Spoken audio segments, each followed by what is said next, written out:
Just when it seemed like the days of petrol engines were numbered, Porsche has caused a stir in the automotive world. The luxurious car company is shaking up the automotive industry with a groundbreaking new technology that could save them from extinction. Despite governments worldwide announcing plans to ban the sale of cars with internal combustion engines from 2035, by the year 2050, the European Union has planned to end the sale of combustion engines. Ban the sale of gas-powered cars. Ban the sale of petrol and diesel cars by 2035.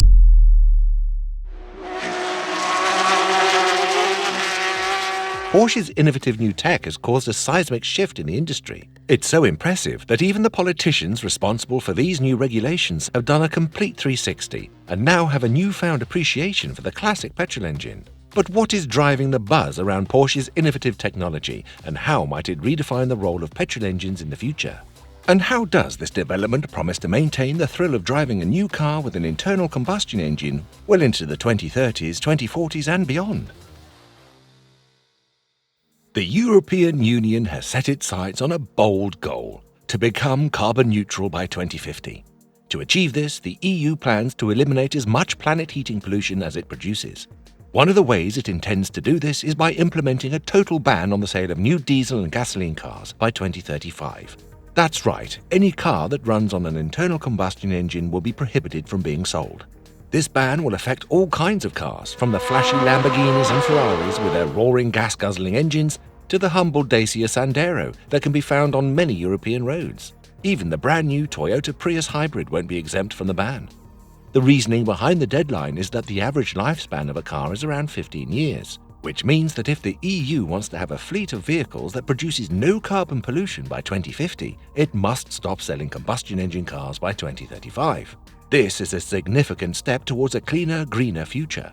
But it's not without controversy. In the UK, the government's decision to bring forward the ban from 2040 to 2030 was met with surprise and concern from some quarters. As a result, car makers will be allowed to sell plug-in hybrids for a few more years, but even these cars will have to be phased out by 2035. The ban on internal combustion engines has undoubtedly ruffled some feathers in the automotive industry, since car makers are often seen as a conservative bunch, keeping themselves safe from investing in new technology unless they're sure it'll be profitable. And for many car manufacturers, the idea of phasing out gasoline and diesel engines in just over a decade is a daunting prospect. Take Toyota, for example. The company has been a leader in developing hybrid cars that combine gas engines with electric motors and has invested heavily in research and development in this area. But even Toyota has expressed concerns about putting all its eggs in one electric car basket. The company's former president, Akio Toyoda, warned in December 2022 that the industry needs to be realistic about the goal of stopping sales of cars with internal combustion engines by 2035. He suggested that the silent majority is questioning whether electric vehicles can truly replace gasoline and diesel cars, and called for a more gradual transition. But not everyone in the automotive world is resistant to change. Elon Musk, CEO of Tesla, has been a vocal advocate for electric cars for years. His company has been at the forefront of developing all-electric cars and has helped to drive down the cost of battery technology. Other companies such as Volvo and Jaguar Land Rover have also made ambitious commitments to electrification. Toyota isn't alone in having reservations about the 2035 electric car deadline. BMW, which has been at the forefront of the electric car revolution for over a decade, also expressed some concerns. The company has launched several all-electric models, including the i3, i4, iX3 and the upcoming i5. But despite this, the company's boss has recently suggested that a world where all cars are powered by electricity is not yet feasible. According to BMW, an all-electric future requires abundant renewable energy, a seamless charging infrastructure, and access to raw materials, all of which are currently in short supply. While governments are keen to reduce CO2 emissions from cars, some of the world's biggest car manufacturers argue that banning internal combustion engines may not be the best way to achieve this. It seems that the industry has reached a stalemate until recently. EU legislators have announced that car makers will be allowed to sell cars with internal combustion engines after 2035. But there's a catch. These cars must run on synthetic fuel. So what exactly are synthetic fuels? The gasoline and diesel that powers our cars and vehicles are actually made from organic material known as hydrocarbons, which is composed of hydrogen and carbon atoms in a unique structure. The material has been compressed and heated over millions of years, and the fuel is known as fossil fuel, as it's extracted from deep underground through drilling and processed in refineries. However, the production and use of these fuels have a significant environmental impacts. For instance, primary emissions from fossil fuel combustion contribute substantially to air pollution, with research indicating that they account for about 25 to 57% of fine particulate matter, which is PM 2.5 in the air across several metropolitan cities. These particles can be harmful to human health and are linked to the combustion of fossil fuels. On the other hand, synthetic fuels are not mined from the earth, but are entirely man-made. Their history goes back to 1913, when they were first invented and patented by German chemist Friedrich Karl Rudolf Bergius. However, the process of extracting the fuel was far from perfection, and it wasn't until 1920 when Franz Fischer and Hans Tropsch developed a technology known as Fischer-Tropsch synthesis, or FT synthesis, which was adopted significantly in World War II, and since then it has undergone several advancements and fine-tuning, thanks to companies like Porsche. Today we have a newer, more advanced version of synthetic fuels called e-fuels. What makes e-fuels so important is their ability to turn any vehicle with an internal combustion engine into a carbon-neutral machine. You heard that right. They can help reduce our carbon footprint and make our transportation more sustainable. It makes sense that Porsche wants to make these kinds of fuel, mainly because most of its cars are gasoline-powered. Also, 70% of Porsche's 911s ever built are still on the road today. That's more than 700,000 911s alone. Because of this, Porsche has so far invested $100 million into the development of synthetic fuels, with 3/4 of that funding going to HIF Global, a cutting-edge research company specializing in this innovative technology. This investment was part of an international financing round that included the Chilean company Andes Mining and Energy, AME, and American companies like EIG and Baker Hughes Company. And they did not stop there. HIF Global went on to build a state-of-the-art prototype factory called Haru Oni near the breathtaking Torres del Paine National Park in Chile, where serious hikers flock to explore its untouched beauty.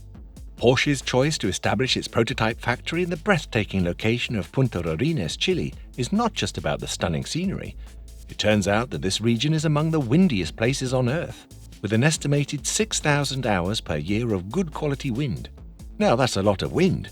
In fact, there's so much wind that it blows at a constant rate and direction for most of the year, making it the perfect location to produce synthetic fuels.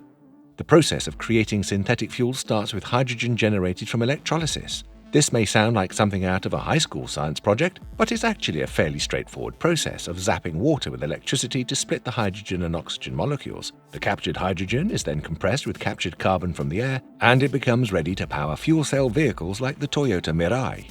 Porsche has been actively exploring the potential of e-fuel since 2020, marking its commitment with a €20 million investment in a collaborative project with Siemens Energy, which led to the creation of the Haru Oni plant.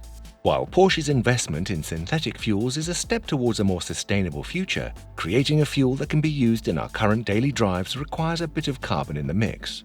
Currently, this carbon comes from a giant tank of carbon dioxide in the plant, but eventually, Haru Oni plans to pull CO2 from the air itself. This innovative concept of carbon capture is merged with FT synthesis, thus creating a fuel that is chemically identical to gasoline. In fact, the final result is gasoline that is so authentic that your car's engine won't be able to tell the difference. It's a 93-octane fuel that is shelf-stable and can easily be stored in the same type of can as traditional gasoline. Unlike other alternative fuels, Porsche's synthetic fuel won't require any changes to your vehicle's pumps, hoses, or gaskets. And it even has the same sweet, acerbic scent that we've come to associate with high-quality gasoline.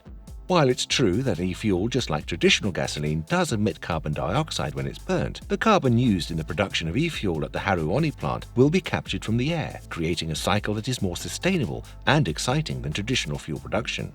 However, when we take a look at the big picture, burning coal for electricity becomes a huge source of carbon emissions. Even though coal makes up less than a quarter of the electricity we use in the US, in 2021 it was responsible for almost 60% of the sector's CO2 emissions. Among different types of coal, anthracite is the worst offender, releasing the most carbon dioxide. Refining petroleum into fuel also has a hefty carbon footprint. A report from the US Department of Energy found that the process of refining petroleum on site uses a lot of energy and releases a whopping 211 million metric tons of CO2. A study in the Nature journal found that the amount of CO2 emitted per barrel of crude oil can vary from about 14 to 72 kilograms, depending on where and how it's refined. Also, cars that run on gasoline are another significant source of CO2 emissions, whereas cars in the US have an average fuel economy of 22 miles per gallon and drive about 11,500 miles per year, releasing about 4.6 metric tons of CO2 each year. Each gallon of gas burnt releases about 24 pounds of CO2 and other global warming gases. In fact, cars and trucks account for nearly 1/5 of all US emissions. This is where e-fuels come into play. They can be used directly in any existing car without modification, offering a potential solution to reduce the carbon footprint of our transportation. Given their potential, e-fuels need more public exposure and understanding to be widely adopted as a better alternative to gasoline. So, you might be wondering, how will this e-fuel be distributed? The Haruoni plant's initial production of 66 million litres or 17 million gallons of e-fuel per year might seem substantial. However, to put it in perspective, Americans consume more than 20 times that amount every single day. But the story doesn't end there. HIF Global, the company behind this initiative, has ambitious plans for expansion. They intend to establish similar plants in Texas and Tasmania, with a grand vision of producing an impressive 6.3 million gallons of e-fuel daily. Porsche, for now, only has the rights to the e-fuel produced by Haruoni, which will primarily power the cars at its various experience centers. But it is possible that in the future, Porsche will not only sell cars, but also run its own gas stations, providing a complete and sustainable driving experience for our lovely country roads. What do you think about this news? Let us know in the comments section.